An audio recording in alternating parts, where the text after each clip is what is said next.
Today on the podcast, we're talking about a massive new round of funding from Writer, an AI company that has just raised $100 million for its enterprise-focused generative AI platform. So today on the podcast, we're going to be talking about what they plan on doing with this $100 million, the implications I see in the industry because of this. So without further ado, let's jump into it.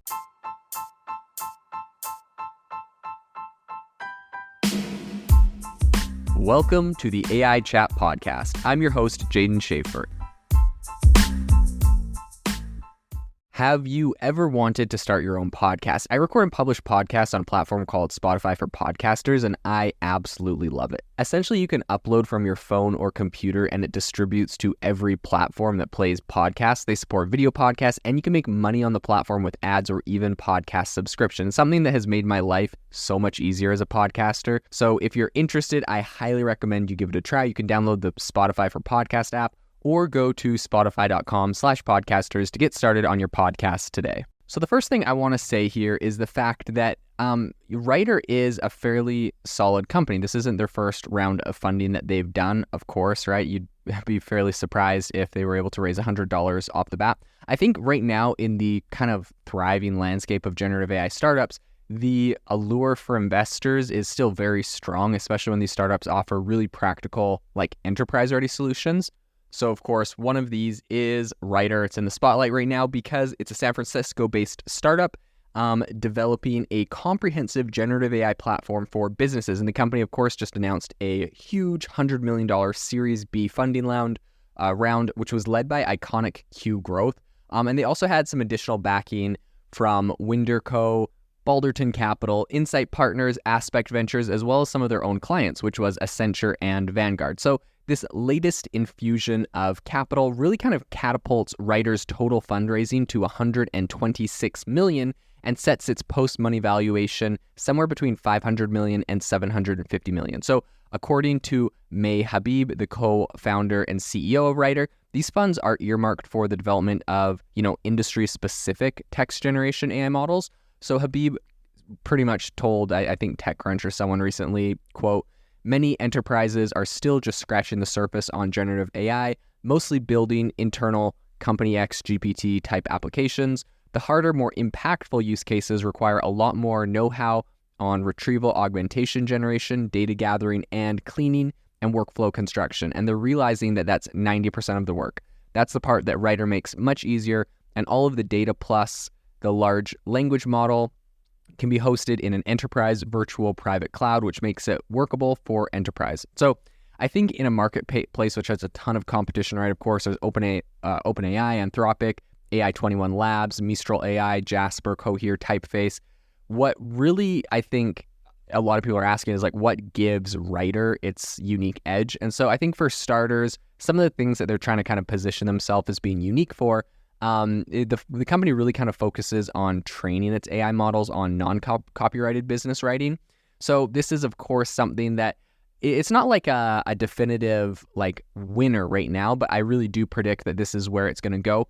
Because if, for example, we had some sort of regulation come down the pipe where OpenAI got hit and everyone else got hit for training off of a big scraping of the entire internet, and they had to, fix things or get permission or pay for it or whatever, happened, we would see companies like this surging where essentially they have the rights to their data. I think it's going to be a big issue that, one way or another we may have to grapple with it. A lot of companies are going to have to grapple with where your data comes from and if you really had the rights, or if you're just going to have to pay someone. I mean, we're already seeing companies like Adobe, who in their new, AI image generator, they are paying people that whose content was used to train the model, right? They're paying them royalties. And so, if you had to do that for text-based stuff, that'd be crazy.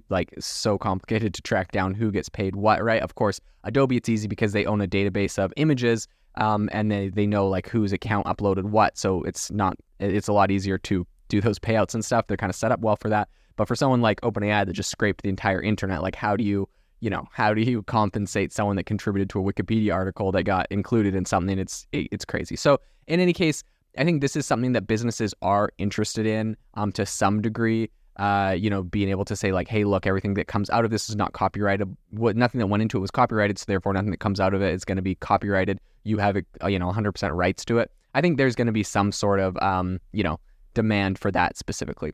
So I think this kind of comes at a critical junction when the legal ambiguity around copyright status of AI-generated works in the US is a growing concern.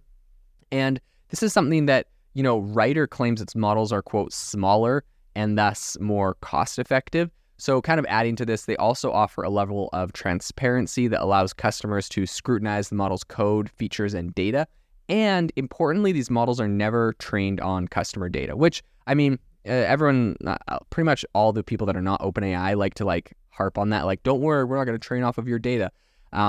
Because a lot of people were concerned about OpenAI doing that when it first came out. ChatGPT, of course, we had Apple and, Chase Bank and stuff tell all of their people not to use it for issues like that.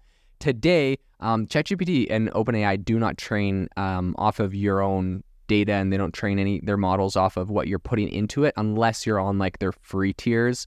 And so if you're using an API, so any business use cases pretty much, and actually perhaps if you're just using GPT-4, there may also be that too. But if you're using it as a business, so aka you're using an API, so your business integrating it, they're not looking at anything that's being said there and training off of it, and they're not training off of businesses' actual data. So, it's cool that, Writer's not doing that, but I think at this point, that's kind of industry standard, and OpenAI really had to kind of clarify and come out about that.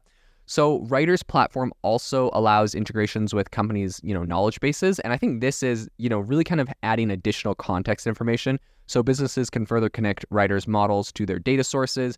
And this is going to help to enhance the AI's research, fact-checking, and query answering capabilities. So another noteworthy feature is the ability to impose regulatory, legal, and brand standards across the models and essentially the platform's models. So I think, how has this approach been received in the business world, you might be asking? Well, I think it's actually being received quite well at the moment. As it turns out, Writer has a ton of different clients that include a bunch of big names. They have Intuit, United Healthcare, UiPath, Spotify, L'Oreal, Uber, Accenture, and they have, I think, 100 people on their team right now with a really impressive 10x revenue growth over the last 2 years. And so I think Writer really is kind of showing that it's not just about surviving in a competitive field, but really right now they're flourishing, and I think this $100 million they've just raised is going to take them to the next level. So this is definitely a company to be watching into the future. This episode is brought to you by Shopify. Forget the frustration of picking commerce platforms when you switch your business to Shopify, the global commerce platform that supercharges your selling wherever you sell. With Shopify, you'll harness the same intuitive features, trusted apps, and powerful analytics used by the world's leading brands. Sign up today for your $1 per month trial period at shopify.com/tech, all lowercase. That's shopify.com/tech. TIAA is on a mission. Why? Because 54% of Black Americans don't have enough savings to retire.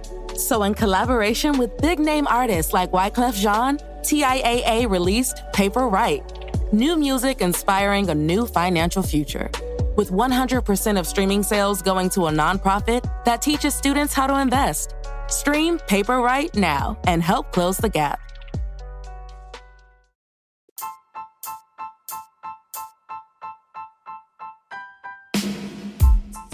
Thank you for listening to the AI Chat Podcast. If you enjoyed the podcast, I'd appreciate it if you rate me wherever you listen to podcasts. And if you're looking for an innovative group of AI enthusiasts, make sure you check out our Discord channel and also our Facebook community. It's obviously a lot more interactive than a podcast where we can actually share software tools, prompts that we're using in everyday AI. I'll leave a link for those in the description below.